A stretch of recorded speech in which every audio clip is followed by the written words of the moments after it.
You're listening to the Based on History podcast.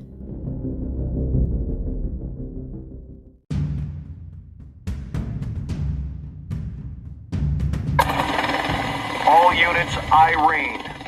I say again, Irene. And we're going to kick him in the ass. We're going to kick the hell out of him all the time. And we're going to go through him like crap through a goose. You tell him I'm coming, and hell's coming with me, you hear? Hell's coming with me! That they may take our lives, but they'll never take our freedom! Are you not entertained? Are you not entertained? Is this not why you are here?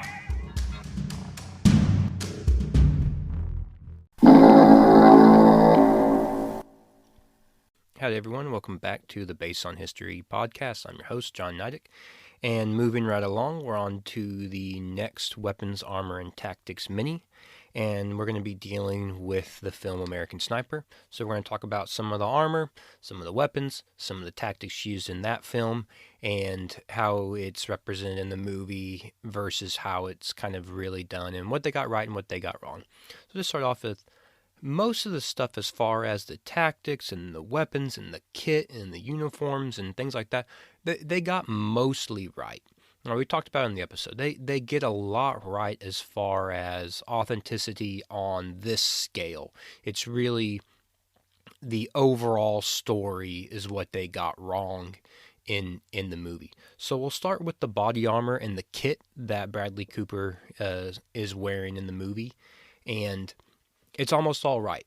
It's very authentic in my opinion, from not only what he's wearing to how he's wearing it and how he operates while he's wearing it. It looks real to me.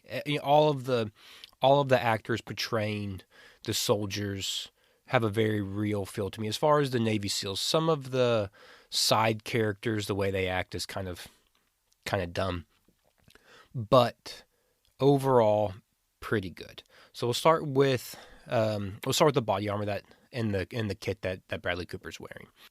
The body armor that Bradley Cooper is wearing is just body armor.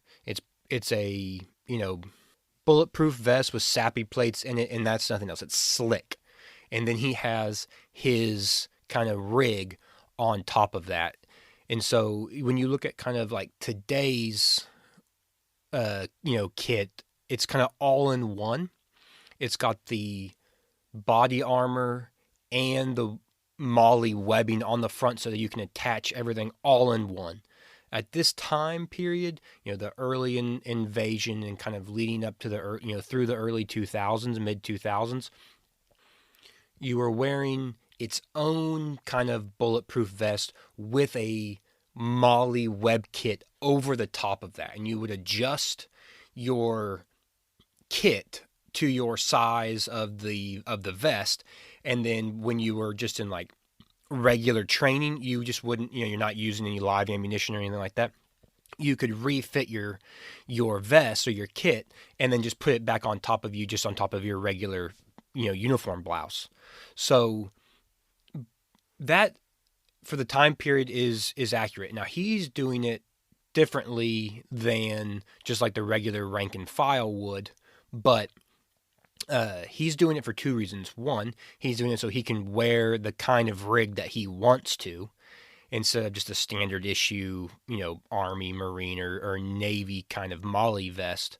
And two, so that he can take off his rig, lay it down in front of him while he's in his sniper position, but still have some type of body armor and protection, on him while he's in that firing position, but still have all of his other things readily available while he's in position. He's wearing the Rhodesian Recon vest made by Eagle Industries, which I mentioned in the episode. It's a super cool vest. It was really big with special operators during this time, and then regular rank and file soldiers see these types of kits, and then they go out and they get them, and then it kind of makes its way throughout the rest of the military. I had one. I used it just in kind of training scenarios because it does have the ability to put a front plate in it, but it doesn't have the ability to put a back plate in it. And so you can't wear it, per military regulation, you can't really wear it for regular combat for the everyday rank and file. Now, there are some scenarios in combat where people were just wearing only the Rhodesian recon vest for sure, and we'll talk about that whenever it gets to that movie. But it doesn't give you any back protection. But what it does is it has a ton of MOLLE on it. It's got MOLLE that goes all over the front. It's got MOLLE that wraps around the side. It's got the ability to configure the back straps in separate ways that fit your body particularly. It's a super cool vest. I still have it. I love it. I'm not in the military anymore, so I don't really use it. But when I was just in training scenarios, I loved it. It's easy to get on. It's easy to get off. It fits well on your body. You can carry a ton of things. And it looks cool, which is always important. Another thing that we'll talk about is how Bradley Cooper wears his pistol. And this is one of those little details that they got right in the movie. If you look at it in the early deployments, his first deployment especially, Chris Kyle is wearing his pistol on his leg in a leg drop holster, which is kind of standard issue for the military, or, he went out and got one on his own or whatnot. But he wears it on a drop leg holster. And then later on in the movie, in his kind of later deployments, he's wearing his pistol up on his hip around his belt. And Chris Kyle talks about this in the book and the reasons why he switched from a drop leg to a belt holster. And it's the reason why every single person I know, including myself, switched to a belt holster for your pistol. And, people use different types of holsters, but they're going to wear it on their belt. And that is because when you wear a drop leg holster and you move any faster than just a regular walk, that drop leg holster is going to swing around the front and hit you in the balls. It's extremely uncomfortable. Also, sometimes if you get down into the prone quickly, it will slide around to the front and you'll be laying on top of your pistol. And you have to really, really cinch it down on both of the leg straps that go around your thigh. And it still doesn't stay just because of the way you move and you squat and you kneel and you crouch and you do all these other things, just normal movement, especially, and combine that with crawling and things like that. Having something strapped to your thigh is kind of impractical. And I always kind of look at people who wear the drop leg as like, they haven't really experienced it yet. Not that I'm like some experienced, super, experienced guy by any means, but I've done it enough to know that, hey, the drop leg is not cool. And you see that in the movie. He wears a drop leg and then he switches to the belt. I went out and got my own kind of pistol holster that I used because I didn't really like the one that the Army issued. It's super cumbersome. There's like multiple levels of safety to be able to even get your pistol out to use it.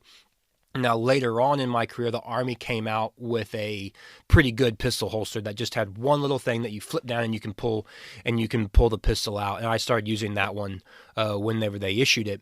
But earlier on, you've got like this safety latch and this. It's just bad. It was a bad design. I don't know who sold it to the Army, but they must have been a pretty good salesman. All right, so. Real quick, we'll talk about the helmets. When you look at Navy SEALs today and in pictures and in movies, they're wearing the elite of the elite stuff. And then this movie came out and they're not wearing kind of the stuff that you think of nowadays when you think of Navy SEALs and Delta Force, Green Berets, and all the special operations community. And that's because this movie takes place at an earlier date and time. They are wearing the top of the line stuff for that day and age. They just don't have like the quad nods and the gunfighter helmets because those aren't even out yet. He's wearing the standard issue Army or military helmet and the kind of uniform and stuff for that time period that is being portrayed, and it's all accurate. Some of the things I really like about his kit and how he wears it is how he's fitted everything up. When you are wearing your personal gear, it's fitted to you, so you don't really need to have it resized and all things like that. So when you get it fit, all the little straps and things like that, you tie them down, you duct tape them, and you can look at Bradley Cooper's kit and see the duct tape on the straps on the back, and you can see the duct tape on the little places here and the little places there to hold everything in place so it stays all nice and fitted to him. All the little things. He's got his tourniquet, he's got his smoke canisters, he's got, all of the little things that you as a combat soldier are going to have on your body, on your person. It's not just a couple pouches with magazines, a knife, and your rifle. You can see the little glow lights that he has hanging from there for signaling at night and things like that. It's all right. The advisors on this film, well, I know at least one of them served with Chris Kyle. He was a Navy SEAL. And so I guarantee you, he was sitting there and be like, hey, here's a picture of Chris. This is how he wore his stuff. And this is why we wear it. And you need to have all of this. And we're all going to have all of this. And we're all going to look right. Because I'm not going to let y'all mess up my unit and my brothers that I served with, and that some of them died doing this in this movie. So they get all of those things right. They get all of those things right. Now we'll talk about the weapons that are used in American Sniper. And overall, they're all correct. I say overall. I don't even really know if I really picked out one weapon that wasn't correct. They get the weapons it's pretty solid. So we'll talk about the M4. That's the standard issue rifle for the Army at this time, and some of the Marines are going to be carrying M4s, but mostly the Marines are going to be carrying M16 A4s, and they are. In the movie, the Marines are all carrying M16s. But for the Navy SEALs, they're carrying M4s, and it's just the standard issue battle rifle for the U.S. military, and then he's got it all kind of tricked out, modded up. He's got, it's a little bit shorter barrel. He's got the suppressor on it. It's all nice and spray painted, desert camo, and he's got his lasers and his lights and his sights and all the different ones and things like that all over it. I got no problem with it. Looks good. Now we'll move on to one of the weapons that he uses in real life that you don't really see in the movie is the Mark 12. And the Mark 12 is a special operations rifle that is essentially an M4, but with a longer barrel.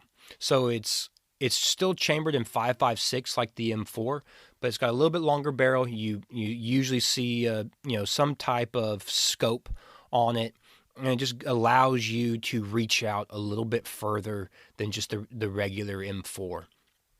Moving on, the Navy calls it the M25. The Army, the one that I use, we call it the M110. And it's a semi-automatic sniper rifle. It looks almost exactly like the Mark 12, but it's chambered in 308 or 7.62. And this is, I love this gun. Not a big fan of the scope that is issued on it, but I love this gun. It has a mixed reputation as being kind of like a medium-range sniper rifle that, well, if you're snipers, you should be using a bigger round. You can shoot farther and stuff like that. But I love the 110. It was one of my favorites. It allows you to put, quick rounds down range, and it's pretty accurate. And somebody who's been trained in it, you can push it pretty far. And most sniper shots are not 1,000 yards plus.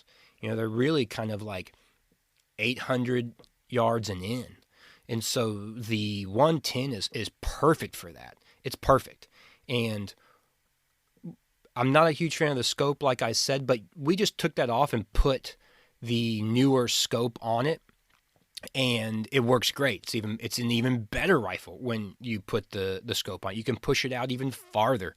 And so the reason I had a problem with the scope is that it's on a second focal plane platform. So when you start messing with the parallax and the power of it, it messes up your mil dots, your reticle, inside the actual, kind of scope that you're looking through, and then therefore all of your previous shots, you have to readjust them, and it messes it all up.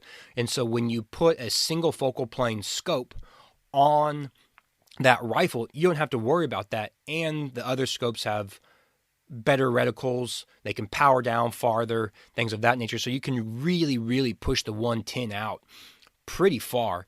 And when you're firing a 308, I mean that's a good round, and it's semi-automatic. So you're either using 10 round or 20 round magazines, and you can put a lot of heavy rounds downrange pretty quickly, very accurately. So I'm a big fan of the 110. It's the semi-automatic. It looks like a M16, but it's tan. It doesn't have the retractable stock like the M4 does. And then it's like a long suppressor. So the suppressor on the 110, it doesn't screw in or kind of clasp onto the front of the barrel near the flash suppressor. It slides all the way down over the barrel, and then there's these two little latches or the one little latch, but two little rods that you push down, and it kind of locks it into place. It gives the rifle suppressor a very unique look. Personally, I just think it looks cool. I use this rifle in country. I've trained with this rifle all the time, excuse me. And you see it used a lot in the movie, from not only by Chris Kyle, but some of the other SEAL snipers in the movie. Next, we'll talk about the Mark 13 Mod 1, which is the bolt action rifle that you see Bradley Cooper using throughout the movie.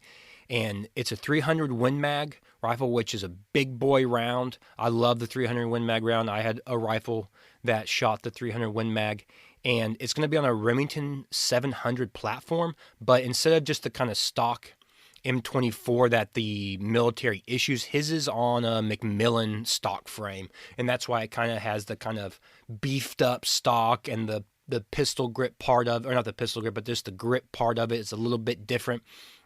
And then he's kind of got it tacked out. I think the Navy SEALs use a Night Force scope. In the Army, we use Leupold, but Night Force makes great scopes. So I got no problem with that. When you look at the 300 Win Mag versus the 308, and I just talked about how much I love the 110. The 300 Win Mag it's an extremely impressive round. Its trajectory is extremely flat, which means it can pierce through the wind and the humidity, and it flies very, very straight for a very, very long ways. And when you look at the bullet tip of it, it's nice and tight and skinny. It's got great penetration, and you can push the 300 Win Mag out really, really, really far. I mean, it can. Obviously the farther and farther out you go, it loses some of its stopping power, but you can hit targets out past a mile. I mean, we pushed it out way past a mile in training. And I know training in combat scenarios are different, but just knowing the capabilities of the rifle is important. And you can push a 300 Win Mag way, way far. The 300 Win Mag is what Chris Kyle in real life uses to make some of his really, really long shots. And I know that he loved the 300 Win Mag, and he talks about it. Everyone I know who uses the 300 Win Mag in the sniping community loves the 300 Win Mag.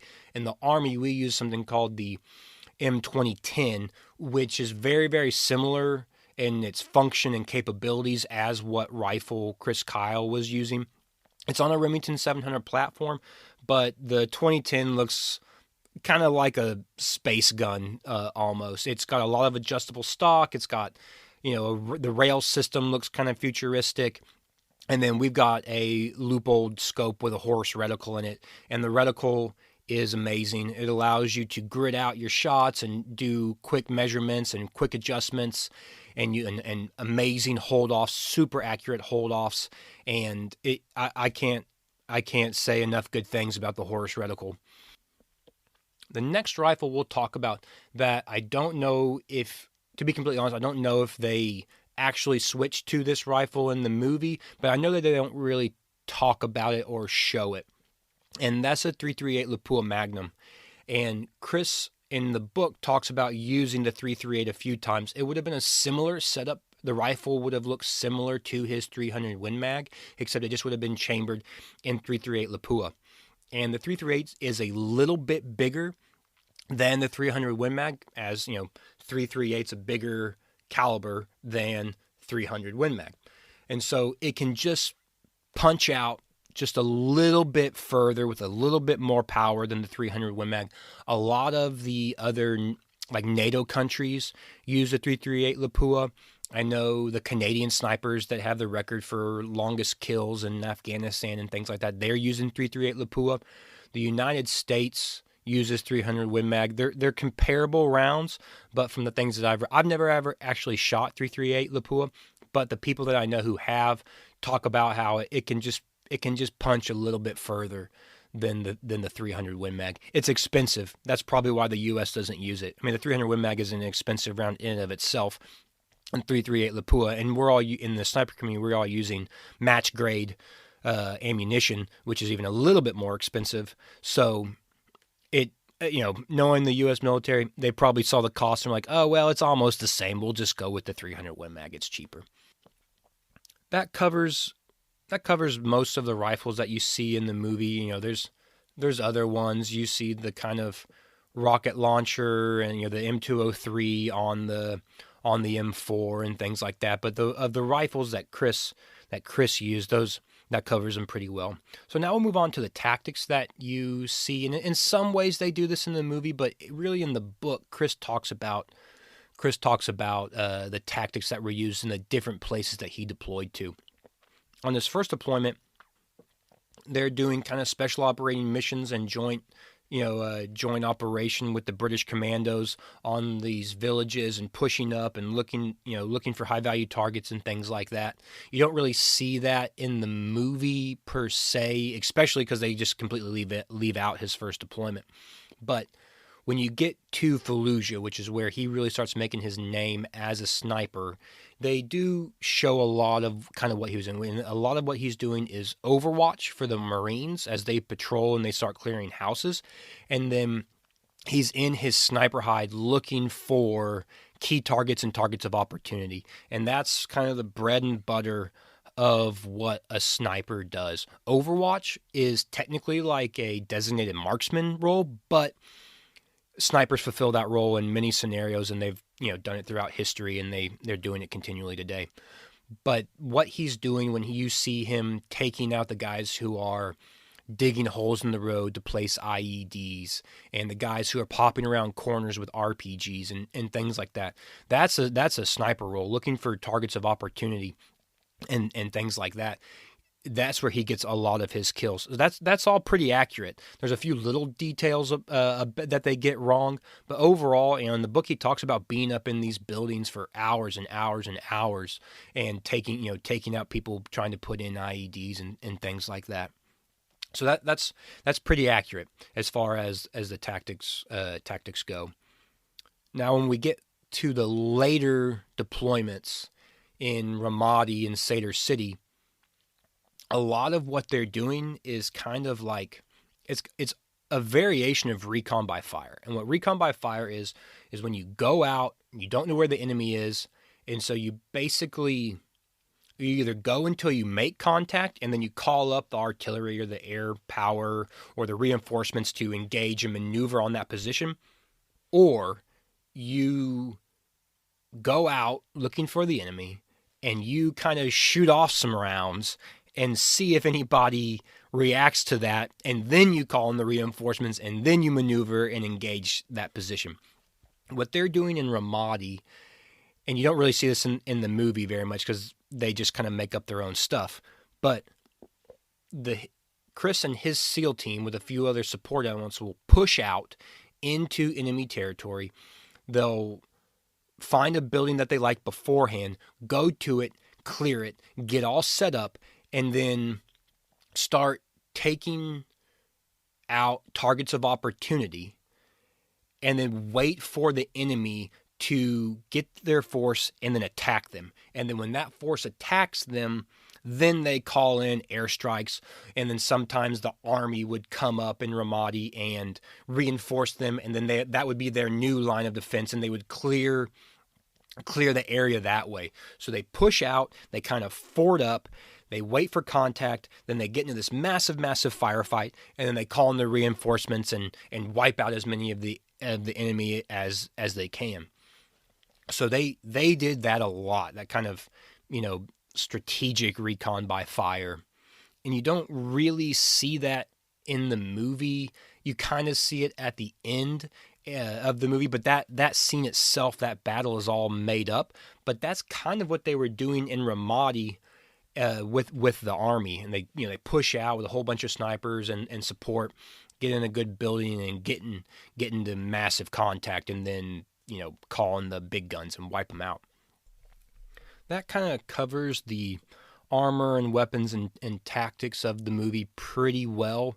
There's one thing specifically that I want to talk about kind of outside of that, which has to do with the training, and I hit on it in the episode, but we're going to talk a little bit more in depth about it now, and that is when Chris goes to sniper school in the movie, and just how bad those scenes are. In the movie, it makes it seem like Navy SEAL sniper school, all you do is you go and you lay down on this platform and you shoot out steel targets that are a few hundred yards out and just shoot, and boom, that's it. And then you got some guy who's spouting out, stereotypical, sniper lines like one shot, one kill, and aim small, miss small, and things like that. It's so unbelievably corny and bad, and then Chris shoots that snake and he's like, it's better. I'm better when it's breathing. It was just so bad. So we'll talk about actual sniper school for a little bit. And I said this on the episode, I have never been to Navy SEAL sniper school. So I am sure that the Navy SEALs and their sniper school do things a little bit differently than the Army sniper school.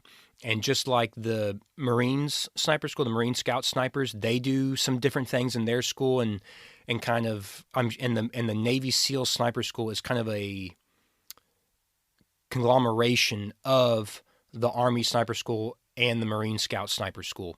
So I know that they do things differently. They've got their own way they operate and all of that, but I can guarantee you that there are a lot of similarities between Navy SEAL sniper school and Army sniper school that I went to. And it's just, there's so much more involved with being a sniper than just laying out on a shooting deck all day. Now, don't get me wrong. We lay out and shoot all the time. But the day is going to be broken up into classwork and study and then the shooting range.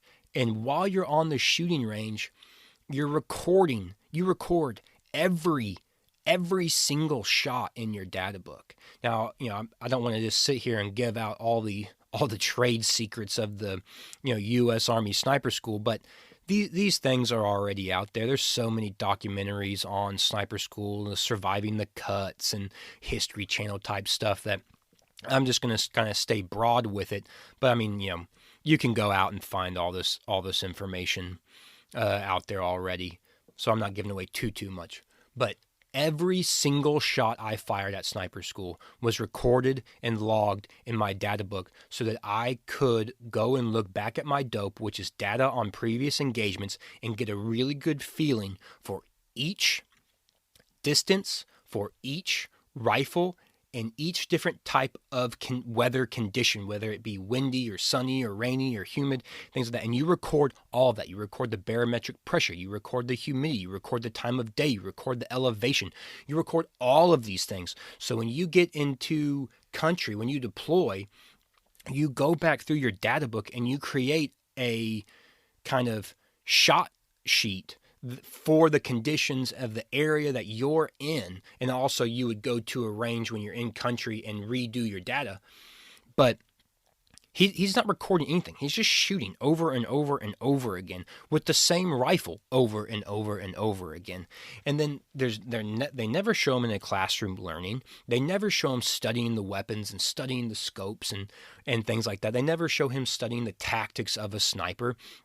They never show him in a ghillie suit, which is a massive part of sniper school when you're going into the stalking phase.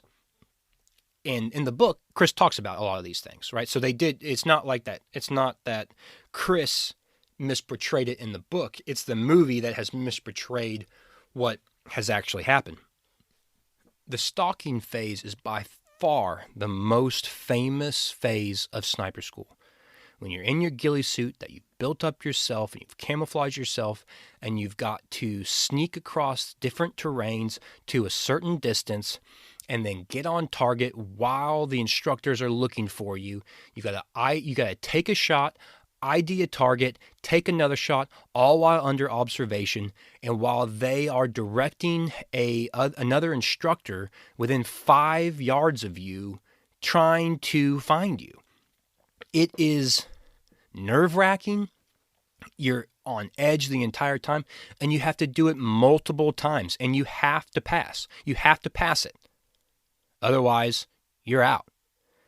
And they don't show any of that in the movie. I mean, all right, so it's not him in combat in Iraq. It's still a very cool thing to portray, and it wouldn't have taken a whole lot, right? They could have just shown a couple scenes of him doing other things at sniper school. Instead, they just have him up on a platform. It's dumb. There's no urban operation sniper training, and I know that most snipers go through some type of urban type of, hides and training and operating in urban terrain and things like that. So there's just so much that was left out, and even what they put in is probably wrong. I mean, I'm not saying that they don't have a platform like that and they don't shoot at steel at that yard, at that distance, excuse me. They very well could, but it just doesn't look good. It looks really cheesy. I mean, all it would have taken is one person saying, hey, make it look like this, and it will at least look like what we do if this is the only scene you're going to put in at sniper school. Make it look like this. The Navy SEALs kind of operate differently than the Army. We do shooter-spotter, and then the Navy SEAL snipers kind of do that spotting role themselves. But they still are going to do the same types of training that we do. They're just going to be responsible for the spotting portion of that, for themselves. And so all of the different qualifications, all of the different things that you have to do to qualify as a sniper, the moving targets and night shooting and the testing and the amount of studying that you're doing every single night from the classroom. I mean, you are wiped out every single day because of the amount of studying. You're looking at your win calls, you're looking over your data logbook, you're consolidating your data for the next day. You're making little cheat sheets, you're talking with guys and you're saying, hey man, like I had a bad day yesterday, like what was I doing wrong? You're working on your mechanisms, you're looking at the ballistics and, all these types of things. All of those things are just, they're not there, and it kind of makes me, like I said earlier, I'm all for not giving away trade secrets of the U.S. military, but some of these things are already out there, and there's enough general information that you're not giving anything away that's going to help the enemy by accurately portraying or at the very least semi-accurately portraying what sniper school looks like and how intense it is and how in-depth it is to make these guys such an advantageous asset in country. They make it look like to be a Navy SEAL sniper, all you have to do is be a good shot and be a SEAL. There are Navy SEALs who don't pass Navy SEAL sniper school. Sniper school is intense. It's not only intense physically, it's intense mentally. And as somebody who's in the sniper community, it kind of frustrates me to see it portrayed as something that's not all that hard to do, when in reality, it's one of the hardest things you're ever going to do. There are some really, really good shots that I've seen who failed sniper school. There are some really, really smart guys that were there with me who failed sniper school. I mean, when I went to sniper school, we had over a 50% fail rate. And we started with like 48 guys, and we ended up graduating like 22 or something like that. I mean, like I said, Navy SEAL sniper school is a little bit different, but they would have at the very least been doing the same things. They would have been stalking. They would have been shooting at different distances. They would have been shooting different weapons. They would have been shooting at different targets and at different times of day. anyways, before I get too deep into the little minute things of in the rabbit hole, but yeah, that kind of covers my biggest grievance with the way that they portray the military training in American Sniper. So I hope this was a little enlightening as to kind of how the movie got a lot of things right on the small things as far as the uniforms and kit and weapons and things like that. They got a lot right. So I hope everyone is doing well. Don't forget to find us on Instagram, follow us on Spotify and Apple Podcasts, and we'll see you next time. Adios.